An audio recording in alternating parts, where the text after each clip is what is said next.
ঘুমের থেকে উঠে পড়েছি আর একটা নতুন ব্লগ নিয়ে চলে এসেছি তোমাদের কাছে। আজকে শিবরাত্রি, আর কারা কারা শিবরাত্রির উপোস করেছো সেটা অবশ্যই আমাকে কমেন্ট করতে ভুলো না। আমিও করেছি। আর কোথায় আমি শিবের মাথায় জল ঢালতে যাব সেখানে অবশ্যই তোমাদেরকে নিয়ে যাব। তো চলো আজকের দিনটা এখান থেকে সুন্দরভাবে শুরু করি। হ্যালো বন্ধুরা, তোমরা কেমন আছো? আশা করি তোমরা সবাই ভালো আছো, আমিও খুব ভালো আছি। সঙ্গীতা ব্লগ থেকে নতুন ব্লগে স্বাগত। তো চলো দেখতে থাকো কি করছি না করছি। আর সমস্ত কিছু কিন্তু পুজোর আয়োজন কিন্তু মা করে রেখেছে, যা যা লাগবে ফুল থেকে শুরু করে ফল থেকে, তো মা সব কিছু করে রেখেছে। তা শুধু আমি রেডি হয়ে পুজোটা দিতে যাব। তো কোথায় যাব পুজো দিতে অবশ্যই তো বললামই তোমাদেরকে, এখানে নিয়ে যাব, যতটা পারবো শেয়ার করব। তো চলো দেখতে থাকো। আজকারের মতো দেখো মা আজও কিন্তু স্কুলে চলে যাচ্ছে। আজকে শনিবার তো হাফ তাড়াতাড়ি চলে আসবে। চলো মাকে একটু এগিয়ে দিয়ে আসি। মা স্কুল থেকে কিন্তু চলে এসেছে আর আমিও রেডি হয়ে গেছি। ওদিকে বাবান ঘুমিয়ে পড়েছে আর একটু পরেই যাব জল ঢালতে। আর তোমাদের কি জল ঢালা হয়ে গেছে কিনা সেটা আমাকে জানাতে একদমই ভুলো না। আর অবশ্যই তোমাদেরকে দেখাবো আমার ফাইনাল লুকটা, বা আমি কী রকম শাড়ি পরেছি অবশ্যই তোমাদের সাথে সেটা শেয়ার করব। আর জল ঢালতে গিয়ে কি কি লাগে জল ঢালতে শিবের মাথায় জল ঢালতে গেলে চলো তোমাদেরকে এক ঝলক একটু দেখিয়ে দিই।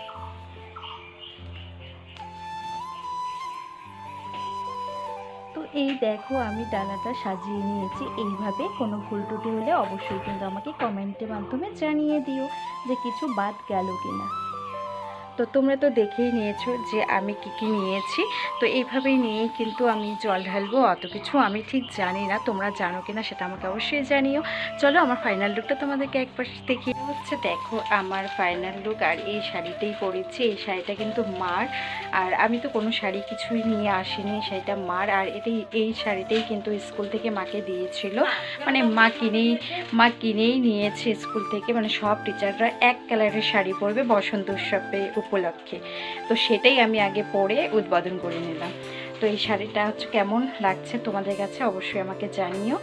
চলে এসেছি পাড়ার কালী মন্দিরে। পিকলু আর মাসি আগেই কিন্তু মন্দিরে প্রবেশ করে ফেলেছিল, আমিও দেখো এখন প্রবেশ করলাম। আর একদম মন্দিরটা বাড়ির সামনে, পায়ে হেঁটেই চলে আসা যায়। তোমাদের তো সকালবেলা বলেইছিলাম যে আমার সাথে সাথে তোমাদেরকেও নিয়ে আসবো মন্দিরে। আর জানো এই মন্দিরে যেন খুব বড় করে কিন্তু কালী পুজো হয়। ওই সম্ভবত জুন জুলাই মাসে কিন্তু পূজাটা হয়। আর হচ্ছে এই সব মেয়ে বউরা মিলে কিন্তু সাজুগুজু করে ঠাকুরের জন্য জল নিয়ে এসে সেই জলটা দিয়ে কিন্তু ঠাকুরকে স্নান করাতে হয়। সেই স্নান করিয়ে তারপরেই কিন্তু পুজো হয়। আর এই কালী ঠাকুরটা কিন্তু পাথরের, তোমাদেরকে একটু পরে দেখাবো ঠাকুরকে। চলো এখন আমরা পুজো দিয়ে নিই। আর দেখো সবাই এখানে পুজো দিয়েছিল বলে শিবলিঙ্গকে কিন্তু দেখাই যাচ্ছে না, ফুল বেলপাতা ফল দিয়ে কিন্তু ঢেকেই দিয়েছে। এখন আমরাও কিন্তু পুজোটা দিয়ে নিচ্ছি, ওদিকে মাসি পুজো দিয়ে নিচ্ছে। আর হ্যাঁ, তোমরা আবার ভেবো না যে একাই দিচ্ছে পুজো, একদমই না, পুরোহিত দিয়ে কিন্তু আমরা পুজো করেছিলাম। আর এত ফাঁকা ছিল, খুব আরাম করে কিন্তু পুজোটা দিতে পেরেছিলাম। তারপরে দেখো পুজো দেওয়া কমপ্লিট হয়ে গেছে। তারপরে এখন আমরা মন্দিরে একটু বসেছিলাম। আর মন্দিরে বসে থাকতে কিন্তু খুব ভালো লাগে, একদম ঠান্ডা পরিবেশটা থাকে। চলো তোমাদের মন্দিরটা একটু ঘুরে দেখাই। আর এখনও কিন্তু মন্দিরটা কমপ্লিট হয় নাই, তোমরা তো দেখতেই পাচ্ছ। চলো এখন তোমাদের ঠাকুরকে একটু দেখাই, মা কালীকে। এখন মা কালী দেখো খেয়ে দিয়ে এখন রেস্ট নিচ্ছিল বলে তাই দরজাটা কিন্তু আটকে দিয়েছিল। পুজো করে চলে এসেছি, অনেকক্ষণ আগেই চলে এসেছিলাম দিদার বাড়িতে। তো এখন রান্না বান্না হলো, আলু সিদ্ধ ভাত এখন খেয়ে নেব। চলো আগে খেয়ে নিই। তো চলো দেখো কি দিয়ে খাচ্ছি, এই দেখো। আর এই দেখো সবাই খেতে বসে পড়েছে, তোমরা দেখতেই পাচ্ছ। আর এই দেখো, তো দেখো তোমরা তো দেখেই নিয়েছো যে রান্না বান্না কি হয়েছে। তো আলু সিদ্ধ ভাত খেয়েছি।